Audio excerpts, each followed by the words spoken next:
This is now day 8, Viva on the street, documenting in real time the Quebec lockdown and curfew that has been imposed on 8.5 million people in our province. Okay, I'm gonna put you down. You are way too heavy.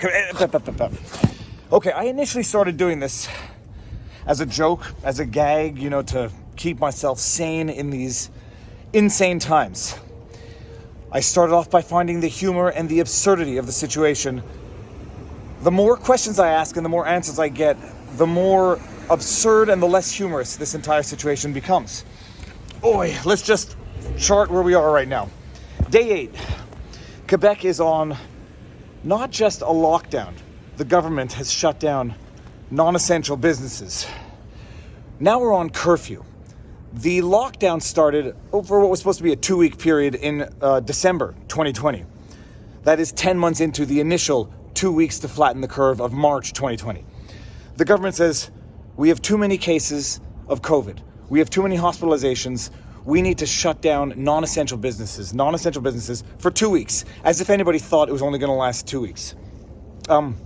They allowed essential businesses to remain open, but they were only allowed to sell essential items, which means that they had to block off certain aisles that had non-essential items.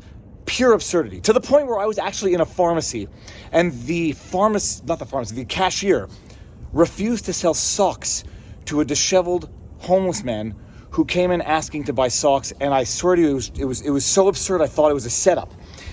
He asked to buy socks and she said, we can't sell those because the government says they're non-essential items. And he lifts up his pants to show that he's not wearing socks in his shoes. And she says, I'm sorry, we're not allowed selling them. Because nobody wants to make a mistake. Because nobody wants to get fined by a government that's slapping hundreds of dollars of fines, if not thousands of dollars of fines, for non-compliance. Okay, where was I? So I started to document this. We went into not just lockdown, extended lockdown, but now curfew. Curfew. From January 9th to February 9th, prediction, it's going to go beyond February 9th, because when you enact unscientific methods to counteract a problem and they don't work, what do? You double down if you're the government. But whatever. Curfew from 8 in the evening until 5 in the morning for 1 month. The exceptions, dogs. Some of you had asked, are you allowed walking cats? We looked into it. The answer is no. Animals on a leash, the exception only extends to dogs, not cats, apparently not guinea pigs, rabbits, skunks, whatever. It also doesn't extend to husbands, as we've seen out of Sherbrooke in Quebec. A wife was walking her husband on a leash under the exemption of a dog on a leash. No go. $1,500 ticket each. So that's the absurd. This is where it gets tragic. We talked about the fact that the police had ticketed a homeless person for not respecting curfew. What do you see? A homeless person for not respecting curfew. And I remarked on it. I said, this is absurd. This is beyond what can be explained even in absurd times. It was an exceptional situation, apparently, whatever. It was a last resort, so they had to ticket a homeless person for not respecting curfew. You know what happened just today? If not, I think it was yesterday or today. A homeless person died in a porta potty, because the homeless shelter that they were staying at had to close at 9:30 at night because of the COVID lockdown restrictions. Raphael Andre was his name. He was asked to leave a homeless shelter at 9:30 at night because they had to close because of the lockdown, curfew measures, whatever. The homeless person was put out onto the street, the same streets where they were ticketing homeless people, and he sought refuge in a porta potty and died in a porta potty. A lot of you should be asking yourselves, what has brought our province to its knees like this? Like, I'm thinking, okay, what could possibly be so radical that we would forego the most fundamental civil rights and liberties of the citizenry? What is so crippling that it brought a province to its knees to lock down businesses, put people out of work, lock people in their homes from 8 in the evening until 5 in the morning, an increase in hospitalizations because of COVID infections? So I'm asking myself, okay, if these are the measures that we're imposing, how serious can it be? How many hospitalizations could we have to justify bringing a province of 8.5 million people to its knees? Take a guess. Before you answer the question, just think to yourselves for 5 seconds. How many hospitalizations are we experiencing as a result of COVID to explain what the government is imposing on us? 5, 4, 3, 2, one. How many? 8.5 million people. The hospitalizations from COVID, about 1,500. 1,500 in a province of 8.5 million has brought our province to its knees, to no longer respecting the most basic fundamental rights of individuals. Life, liberty, and happiness, to pursue their own jobs, to pursue their own lives. To the point where the government is authorizing police to issue tickets to homeless people, homeless shelters to kick homeless people out into the street because of curfew, so they die in porta potties. Because 1,500 hospitalizations has crippled our province. Our government has had a year to prepare for this, and apparently the ordinary flu stresses, if not overwhelms, our hospital systems every flu season. Our government has known that this alleged second wave was coming since the first wave came, because apparently it happens pretty much every year with the flu. Public healthcare systems, what do? Build up hospital systems, build up rooms, beds, doctors, train people, extra people to deal with the second wave? No. $13 million a month on COVID awareness. This ad with François Belle Frei cost $585,000. A comedian from Quebec. His name is François Belle Frei, by the way. In French, Belle Frei literally translates into nice paper.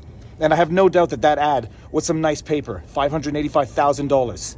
$13 million a month for COVID awareness, because 1,500 hospitalizations is so radical, stresses our system so much to its core, that we have to shut down people's businesses. We have to ticket homeless people. We have to kick homeless people out of shelters. We have to impose a curfew on a province. And imagine just, if a foreign nation that wanted to wage some form of conflict is watching this.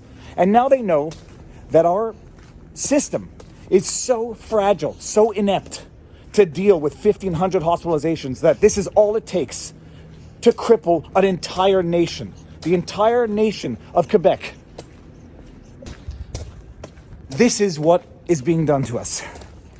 Because 1,500 hospitalizations from COVID, that's not even ICU. From what I understand, it's a couple hundred ICU. And it's not to undermine the numbers. It's just to put the numbers into perspective. That if our system is so fragile, oh God, and incapable of dealing with this, COVID is actually not the problem.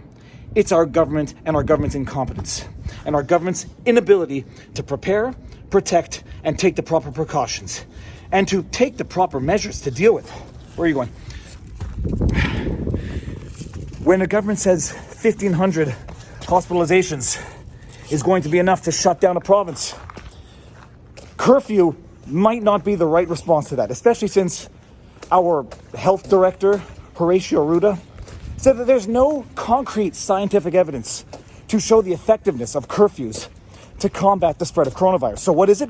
It's effectively punitive, and they admitted as much during the announcement, where they basically said, it may not do anything, the curfew, but it will remind people of the severity of the situation. Let them know that we're still in serious risk of spread of the virus. That's nice to remind the population of the incompetence of the government.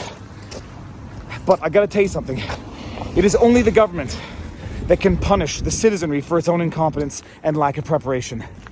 It is inexcusable. It is indefensible.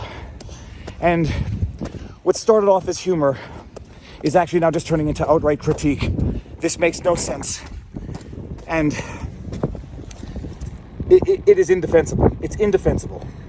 And if the government thinks that they're solving problems by doing what they're doing, they are only exacerbating other problems while distracting people from the actual problem. And that is pure government incompetence.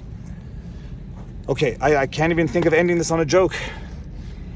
Maybe, well, by the way, some good news is that she's actually starting to walk a little bit. She's getting some good movement there, getting some muscle, getting some... I didn't mean to do that, but look at that. That's some good walking right there. She suffered a slip disc. It's about 5 years ago now. And this is progress. I will have another update. Peace. Sorry, I actually forgot one other thing. I have a friend in Germany who tells me what's going on in Germany. In Germany, they've prepared. They have over-the-counter 2-minute rapid testing that gives you results by email in 15 minutes. They haven't had a curfew. From what I understand, they haven't had a lockdown. Look at that progress of walking. Rapid testing costs, I think, 38 euros for the test. I don't know how many you can buy with $13 million a month. I suspect you can buy a few. Rapid testing so that people can know if they're infected. They can know what to do. They can get a response within 15 minutes. I know people who were COVID positive waited 2 days to get a positive result in our province. I'm not comparing just for the sake of comparing to see, look, who's done better. I'm comparing because there is a proper way of responding, and there's an improper way of responding, and an improper way of responding which does nothing but cover up your own incompetence. Okay, now I'm really done, and okay, I better pick her up. Peace.